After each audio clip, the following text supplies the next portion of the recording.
America. I'm Lyle Rapaki reporting for Prescott E-News in Prescott, Arizona, and this is Arizona Today. My very, very special guest, as you can tell, is Mayor Rudy Giuliani from former New York mayor and a whole host of other attributes. And Mayor, thank you so very much for taking time out of your schedule to join us today. Pleasure to be with you, Lyle. It's great seeing you again. Ladies and gentlemen, as you know, it was my privilege to work with the mayor these past weeks with his team on the alleged fraud and a number of other issues associated with the last election.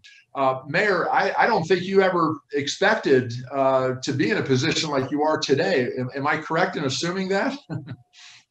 Absolutely. I've never assumed that there would be an election fraud of this dimension that was censored by the major part of the media, big business, big tech.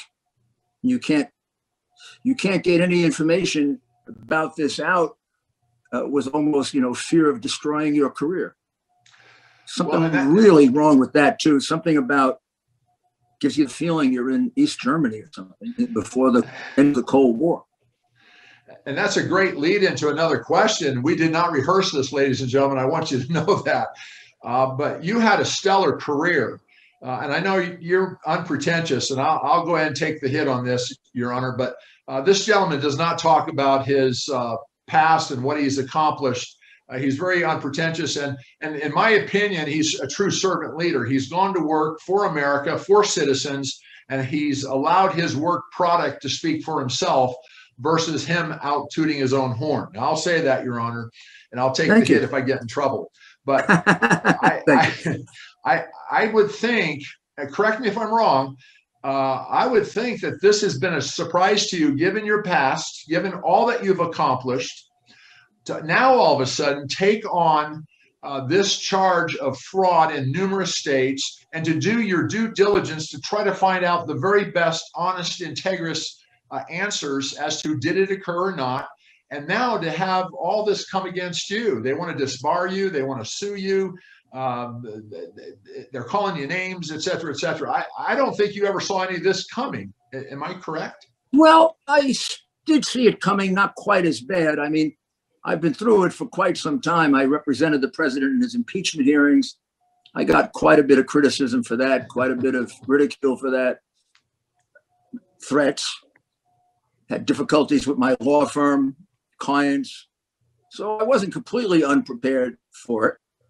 I am totally shocked at the double standard. I mean, the evidence that I discovered on Joe Biden, I was criticized for a year and a half, and then the hard drive came out and it corroborated every single thing I said. And of course, they never apologized for the fact that they were wrong and I was right. All they did was cover up the hard drive. So the American people elected a president. We're having a little trouble, ladies and gentlemen. Hang in there with us. And then when I started presenting evidence about fraud in the election, like the woman in Georgia who threw all the people out of the counting center, kept just a couple of loyal Georgia Democrats behind and counted 30,000 ballots without any inspection, which is illegal in Georgia, ballots that look like they may very well have been forged ballots, but in any event, they were illegal. And when we found that, I thought, oh my goodness, this will turn the corner. We have it on tape. Well, the governor and attorney general of Georgia, both Republicans, just scoffed at it as if that's what you're supposed to do. You're supposed to count phony ballots. There are 65,000 people in Georgia who are underage that voted. They don't seem to care. So the thing that shocked me the most was how effectively the Democrats were able to cover this up, particularly with the help of some Republicans.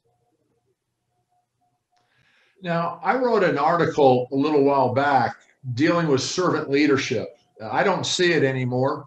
I grew up being taught about servant leadership. You don't run for office. You don't gain a position just so you can have a better parking place and a title. Sure. I understand exactly what you're saying. Too many of them are exactly like that. I mean, you look at the leadership of our party in many of these states has become corrupted by power.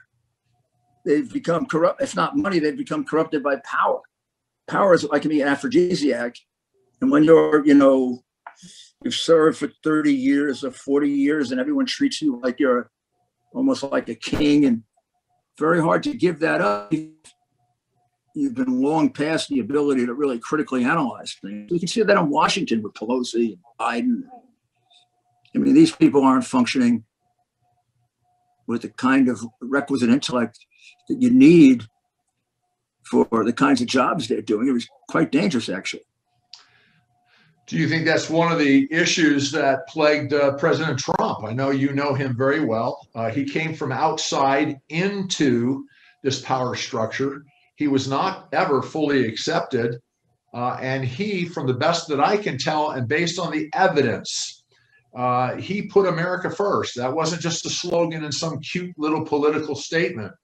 And he it wasn't a slogan. It was a reality. I think they thought it was a slogan. And when he put America before their lobbyists and all the money they're making and the connections they've made and the deals they've made, where Democrats shouldn't oppose Republicans and Republicans shouldn't oppose Democrats. And when you go into Ukraine, if you end up uncovering the Democratic corruption, you're going to uncover the Republican corruption. Or if you go to China, you're going to see that relatives of Biden made a fortune, but you got a couple of Republicans that made a fortune there too. You start to realize that it isn't just Democrat corruption, it's Washington corruption. And not every one of them, but a lot of them, and particularly those most afraid of President Trump, are up into their eyeballs in it. Sticking with the topic here of servant leadership, or the lack thereof in our nation, and taking you off the issues of fraud and all that right now, if you'll just move over with me. It is your opinion, because you're very well traveled, you're very learned. Is it your opinion that over the last 20, 30 years, in the lack of schooling, educational, and also even parenting, we've lost the ability to teach our children what servant leadership is all about? And are we seeing the effect of that now?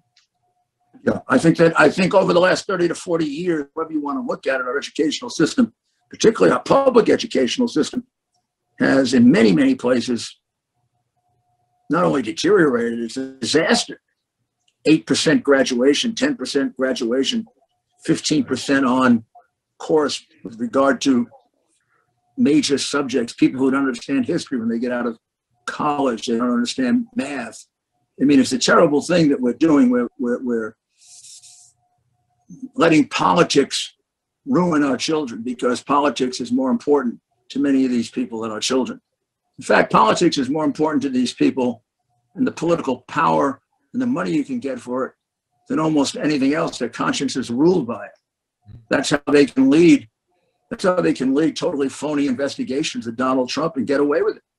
Yeah. I mean, look at the things that Pelosi was doing, or Schiff, or this what's this guy's name who had a Chinese communist girlfriend who was a spy? Right. Oh, Swalwell. I mean, these people have no. I don't ever hear them talk about the country. I mean, I hear them talk about some new charge totally made up about Trump. And then it turns out to be false. So Schiff gets up and says, I have evidence of 2 people that were directly involved with the Russians and Donald Trump. And then when push comes to shove, there isn't 2 people. There is such evidence. Swalwell doctors evidence in the impeachment case. He doctors up a text message and gets cavalry and cavalry confused, makes it seem as if deal with Jesus to fight the injustice. Well, let me actually follow up with what I think you were saying. Because of the lack of servant leadership in our nation, the evidence that you presented, evidence that I know we have presented to the Arizona legislature and others, the political leaders don't seem to care about it. They seem more concerned about ruffling feathers then ruffling the evidence to get to the bottom. Am I reading this wrong? Well, I don't understand it. I mean, the evidence sometimes is so overpowering you can't escape it, and they do. And then I suspect that there's some corruption involved in it, because when things don't make any sense to me at all and highly ambitious people are going in the other direction, my experience of the prosecutor, there's always some kind of corruption involved in it. Yeah. Where's the political process today, in your opinion? Political process today, I mean, the parties are kind of shaken out. The Democratic Party has become almost inexorably a more left-wing party. The whole idea that Biden was going to moderate it kind of disappeared with his 40 or 50 executive orders, which went, straight to the left. Cost us the first one cost us 11,000 jobs, and then it just continued to grow. The idea of America First, he's done away with. He ridiculed Trump's America First policy. But if you look at his executive orders, America doesn't even come in the top 10. And basically, it's China first, and then everybody else after. And the American worker is the last thing he thinks about. It's going to cost us hundreds of thousands of jobs with climate accord and all the things that he wants to do, the amounts of money that he wants to spend. So he went straight to the Bernie Sanders, Elizabeth Warren, left-wing agenda for the party. The whole idea of unity kind of got destroyed, where they don't seek bipartisan votes on anything. And now they want no input from the Republicans on the minimum wage, on anything. This is going to be like government by Obama, like he passed Obamacare with not a single Republican vote and then tried to ram it all the way through. The simple fact is that the large majority of people in Biden's party, whether he's aware of it or not, want to move us toward acknowledged socialism. Many of them even call themselves socialists. But let me ask you a follow-up here on where's the Republican Party in your estimation? I don't see the leadership. I see positional leaders, but I don't see true leadership. Well, I'll tell you where the Republican Party is. The Republican Party is going through reanalysis, as you always do after a shocking loss, and maybe a loss that wasn't a loss. And the vast majority, 80%, 85%, 90%, enthusiastically supported and support Donald Trump. There's about a 5 to 10% old-fashioned Republican, let's call it, who finds Trump undesirable. And I don't think it's so much an issue thing as a personality thing, although there are some issues involved. So you tend to have the main core of the Republican Party, which has really switched places with the Democrats. It's become the populist party. It's become the party of the people. It's become the party of the people that feel alienated from Washington. Those are the people that were most drawn to Donald Trump last time and this time. So that could be anybody. That could be a Black person in a poor neighborhood. It could be a Hispanic person. It could be the head of a bank who feels that he and his bank have been excluded from all the shenanigans that go on in Washington. It could be someone in the military who feels the military has been shafted, or people in religion who feel that our freedom of religion has been just about obliterated by the liberal Democrats, and particularly the governors during the pandemic, or people who value free speech. I mean, it virtually doesn't exist anymore with the power that big tech has, and they're all Democrats, and shutting down, discriminating against Republicans. So you take all those people who I consider to be alienated, they are not happy with the government as it is. They see Donald Trump as the only man who ever took these issues on. The only one who ever took China on. So the Republican Party is made up of mostly people who are extremely unhappy with the government that we have, and they want to change it to a government that's responsive to the people.